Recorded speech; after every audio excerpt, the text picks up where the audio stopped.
بسم الله الرحمن الرحيم.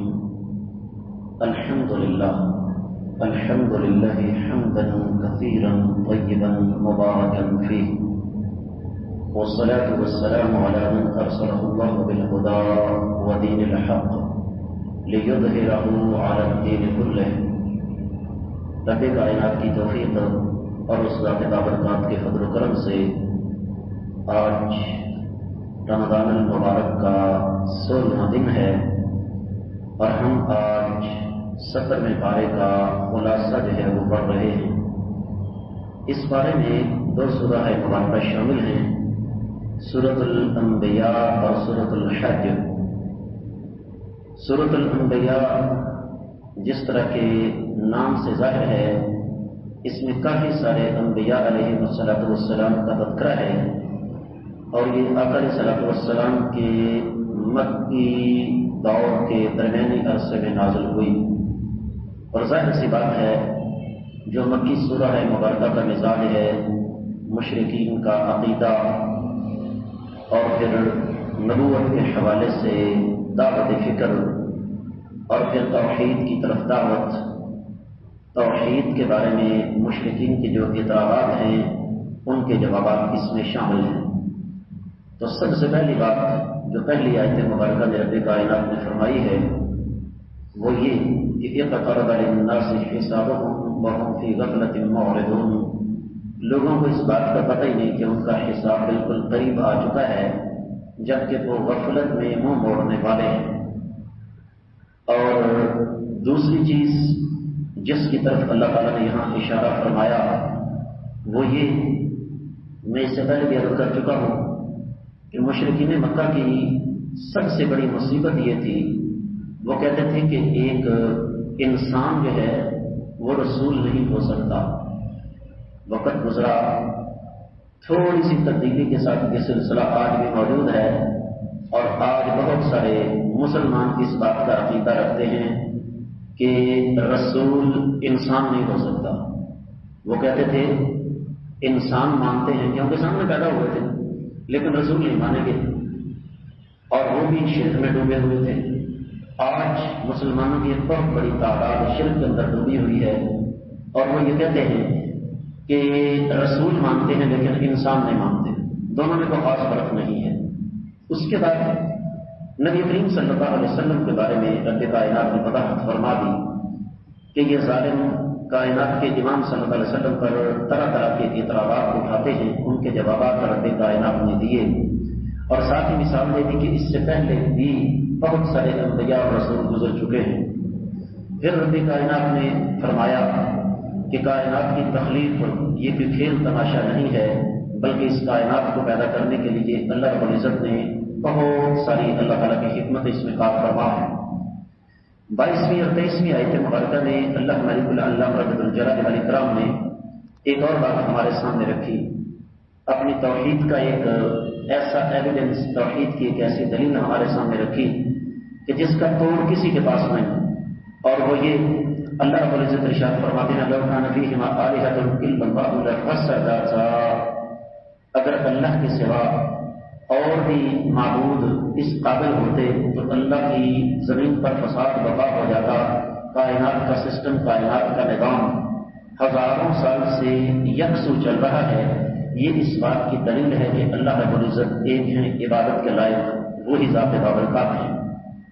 پھر ساتھ ہی اللہ رب العزت نے یہ بات بھی بیان فرما دی 25ویں آیت مبارکہ میں کہ انبیاء علیہ السلام کی دعوت جو تھی وہ صرف اور صرف اللہ تعالیٰ کی توحید اور اللہ تعالیٰ کی وحدانیت پر تھی۔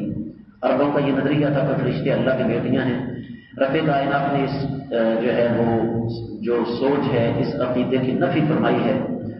اس کے بعد رب کائنات نے کائنات کو کس انداز سے پیدا کیا وہ بیان فرما دیا، جس کی آج کی سائنس تصدیق کر رہی ہے کہ زمین و آسمان سارے کے سارے اکٹھے تھے، رب کائنات نے الگ کیا، سائنس بھی آج یہ مانتی ہے۔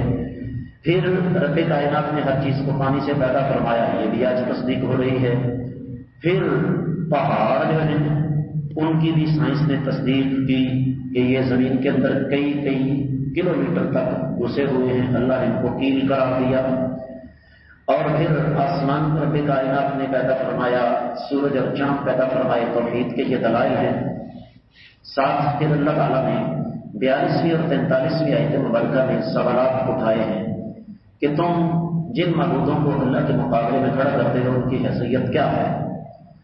پھر دین سے بے رغبتی اور دین سے دوری کی ایک بہت بڑی وجہ اللہ رب العزت نے بیان فرمائی ہے، اور وہ یہ کہ چونکہ اللہ تعالیٰ مہلت دے رہے ہیں تو اس مہلت سے انسان مثبت فائدہ اٹھانے کی بجائے اللہ تعالیٰ کی بغاوت پر اتر آیا ہے۔ ساتھ یہ بھی فرما دیا کہ قرآن مجید ایک نصیحت ہے۔ اس کے بعد چونکہ عرب یہ دعویٰ کرتے تھے کہ وہ ابراہیم علیہ السلام کی اولاد ہیں، اس لیے اللہ رب العزت نے ابراہیم علیہ السلام کا تفصیل کے ساتھ یہاں واقعہ بیان کیا کہ کس انداز سے سیدنا ابراہیم علیہ السلام نے بتوں کو توڑا، بڑے بت کے کندھے پر کلہاڑا رکھ دیا۔ واپس قوم آئی اور آ کر کہنے لگی کہ یہ ہمارے بتوں کے ساتھ یہ سلوک کس نے کیا ہے؟ تو کہنے لگے ایک نوجوان یہ کام کر سکتا ہے، وہی ان کا تذکرہ کرتا تھا۔ تو قوم جو ہے وہاں پر لاجواب ہو گئی، ابراہیم علیہ السلام کو آگ میں ڈالا گیا، اللہ نے آگ کو ٹھنڈا کر دیا۔ پھر اس کے بعد اللہ رب العزت نے ساتھ یہ بھی بتا دیا کہ انسانی تاریخ میں آج تک کوئی نبی عورت کی شکل میں نہیں آیا، تمام کے تمام مرد تھے اور وہ سارے کے سارے انسان تھے۔ لوط علیہ السلام کا واقعہ بیان فرمایا، نوح علیہ السلام کا واقعہ بیان فرمایا، سیدنا ایوب علیہ السلام کی داستان اللہ تعالیٰ نے ہمارے سامنے رکھی۔ پھر یونس علیہ السلام کا تذکرہ کیا، زکریا علیہ السلام کو بڑھاپے میں اللہ نے اولاد عطا فرمائی، اس کا تذکرہ کیا۔ سیدنا داؤد اور سیدنا سلیمان علیہ السلام دونوں باپ بیٹا تھے، ان کا تذکرہ یہاں پر تفصیل کے ساتھ موجود ہے۔ پھر یونس علیہ السلام کا تذکرہ ایک بار پھر رب کائنات نے کیا ہے کہ یونس علیہ السلام نے جو رب کائنات کے سامنے دعا کی، لا الہ الا انت سبحانک انی کنت من الظالمین، تو اللہ تعالیٰ فرماتے ہیں فاستجبنا لہ ونجیناہ من الغم، میرے بندے نے جس انداز سے میرے سامنے رو کر دعا کی، ہم نے پھر ان کی دعا کو شرف قبولیت عطا فرما دیا۔ 92ویں اور 93ویں آیت مبارکہ میں رب کائنات نے فرمایا ہے کہ میں نے تمہیں ایک امت بنایا، فرقے تم نے خود بنا لیے۔ جب انسان اصل سے ہٹ جاتا ہے تو تفرقہ بازی میں پڑ جاتا ہے۔ اور ساتھ ہی فرمایا کہ تم لوگ غفلت میں پڑے ہوئے ہو، تمہیں اس بات کا علم ہی نہیں ہے کہ قیامت جو ہے وہ کسی وقت بھی پاک ہو سکتی ہے۔ اور اس کا سب سے بڑا ثبوت یہ ہے کہ جو انسان دنیا سے چلا جاتا ہے اگر غور کیا جائے تو اس کے لیے تو قیامت اسی وقت برپا ہو جاتی ہے۔ اور ساتھ یہ بھی فرما دیا کہ اگر تم نے اپنا رویہ تبدیل نہ کیا تو پھر یاد رکھو آخرت کا جو دن ہے وہ بڑا سخت ہے۔ یجوج اور مجوج کا تذکرہ رب کائنات نے فرمایا ہے کہ وہ جب زمین میں ظاہر ہوں گے تو وہ کیا کچھ کریں گے۔ اس کے بعد سورۃ الحج جو ہے وہ شروع ہوتی ہے۔ یہ سورہ مبارکہ مکہ میں 2 حصوں میں نازل ہوئی۔ پہلا حصہ مکہ کے آخری دور میں نازل ہوا اور دوسرا حصہ جو ہے وہ اس کے بعد نازل ہوتا ہے۔